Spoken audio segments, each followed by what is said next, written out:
আসসালামু আলাইকুম। আশা করি আপনারা সবাই ভালো আছেন। এটা হচ্ছে Panasonic একটন AC outdoor inverter PCB board.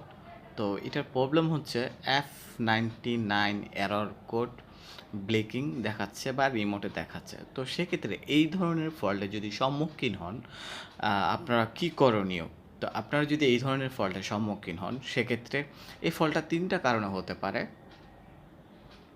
First time আপনাদের যদি আইজিবিটি শর্ট থাকে সেক্ষেত্রেও হবে। সেকেন্ড টাইম হচ্ছে আইপিএম যদি খারাপ থাকে, আউটপুট ট্রানজিস্টর যে বা আইজিবিটি বা আইপিএম বলি আমরা শর্ট ভাষায়, এগুলো খারাপ থাকতে পারে এবং কোনো ধরনের যদি রেজিস্ট্যান্স খারাপ থাকে, কাটা থাকে, সেক্ষেত্রেও আপনাদের f99 এরর দেখাবে।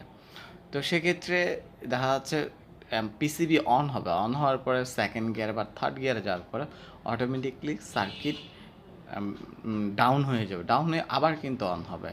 তার মানে বুঝে নিতে হবে তা আপনাদের 400 ভোল্ট যেটা ফিল্টারে থাকার কথা গিয়ার ভাড়ার সাথে সাথে ওই ফিল্টার ভোল্টেজটা কিন্তু রেডি না, ওটা কিন্তু রেডি হচ্ছে না। সেক্ষেত্রেও সেই জন্যই আপনার সার্কিটটা কিন্তু গিয়ার উঠে পড়ে যাচ্ছে।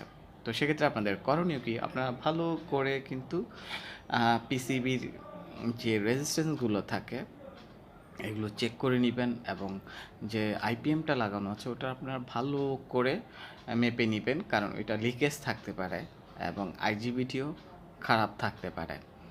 তো এই ৩টা পার্ট যদি আপনি ভালো করে কমপ্লিট করতে পারেন, তাহলে আপনি f99 কমপ্লিট করে কাজ তুলে কাজটা কমপ্লিট করতে পারবেন। তাহলে আপনাদের কোনো ঝুটঝামেলা হবে না। আর যদি আপনারা কোনো কারণেই আমার সাথে দেখা করতে চান, সেক্ষেত্রে আমার স্ক্রিনে দেওয়া নাম্বারে যোগাযোগ করতে পারেন বা আপনারা চাইলে আপনার পিসিবি নিয়ে আমার শপে দেখা করতে পারেন।